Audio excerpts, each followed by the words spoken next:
Hey there guys, welcome back to another video. In today's video, we're going to take a look at the AX15 laptop from ACEMAGIC. And a big thanks to ACEMAGIC for sending this out for review. Alright, some quick details on this before we unbox it. This has a 15.6-inch IPS display, 1080p resolution, 512 gig SSD, 16 gigs of DDR4 RAM, also has an N95 12th gen processor that is quad core. Pricing for the AX15 is $297 right now for a Black Friday sale on Amazon and $309 from ACEMAGIC's site itself. Now we do get a pretty nondescript box. ACEMAGIC does have the information on the other side, however it does have my address and everything, so I'm not going to show you that, but we'll go ahead and take everything out of the box and take a quick look here. Alright, so right on top we have the laptop itself. Looks like it is nicely wrapped and protected. And then we have the charger itself in another box. We do have a pretty nice compact charger with USB-C.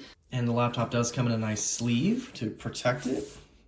And also comes with a user manual as well. So first impression, this is very nice. Feels very premium. Looks like it is metal on both the top and bottom. ACEMAGIC logo nice and shiny up here.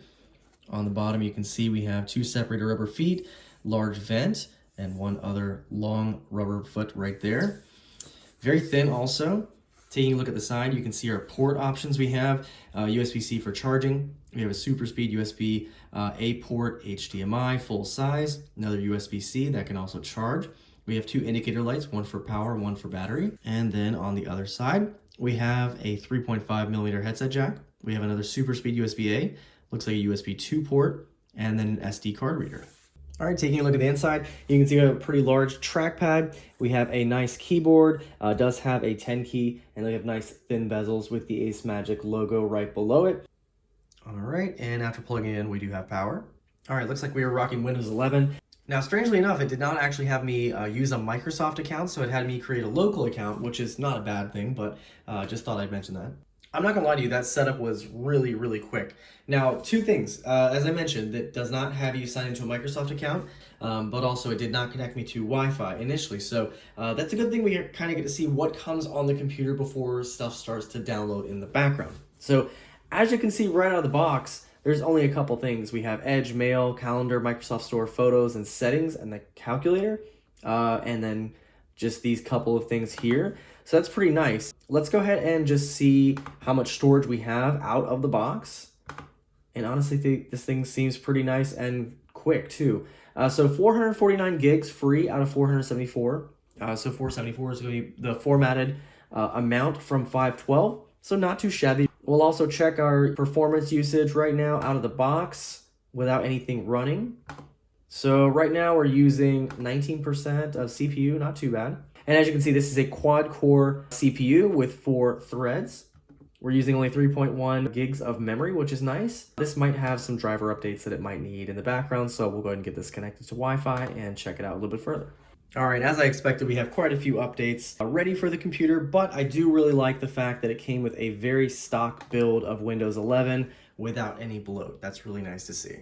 Now for Wi-Fi, it does look like we have a Realtek 8821CE, and that is 802.11ac or Wi-Fi 5, and then we have Intel UHD graphics. So this is of course in the budget category. It's not going to be blazing any sort of benchmarks or anything like that, but should be very good for basic usage. Now for our display, we have a 15.6-inch 1080p IPS display, and that is going to give you nice viewing angles, as you can see here, so there's no distortion.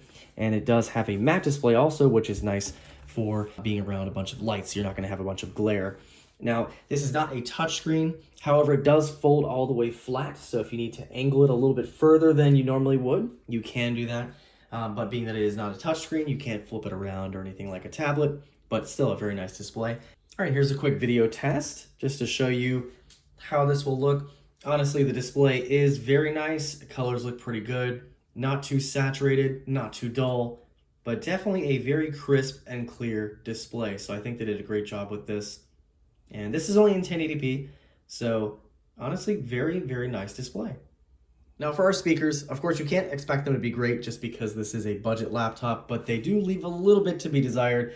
The sound is just not very full. It's really tinny and just feels like there's almost zero bass with this. They do get relatively loud, which is good. So if you're watching content with this, definitely not too bad. But if you want to listen to music, it just won't sound great with this. So I'll give you a quick sample here now.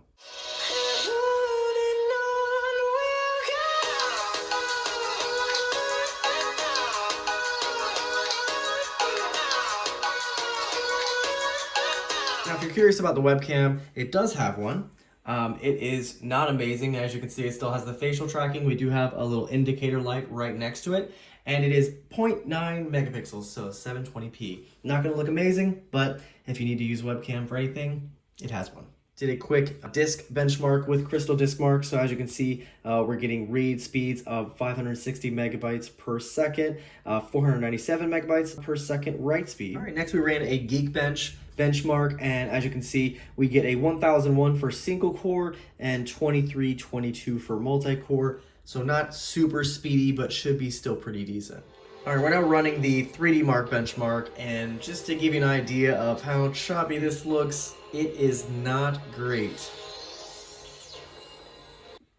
And if you're curious about the frame rate here, we're getting a good 2.1 frames per second. All right, and here are our 3D Mark benchmark scores we used time spy. We have a 346, 302 graphics score, and a CPU score of 1995.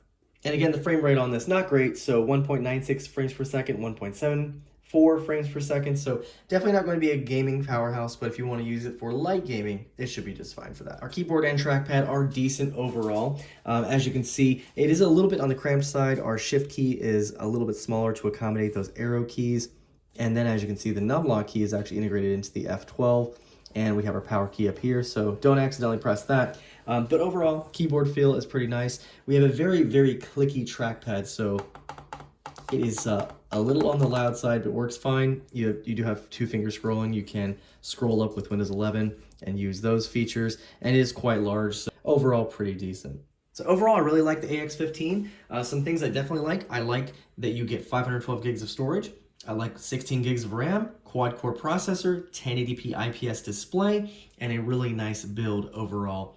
Now, I didn't touch on battery, but what I did see in other videos is that this will probably get you about 4 or 5 hours, which is about on par with what you would get with a budget laptop. So not bad overall. You should be able to get some work done with this machine, but definitely a nice machine. And honestly, if you compare to computers in this price range, other laptops in this price range, you're not going to get a 1080p screen, you're not going to get 512 gigs of storage, and you're not going to get 16 gigs of RAM.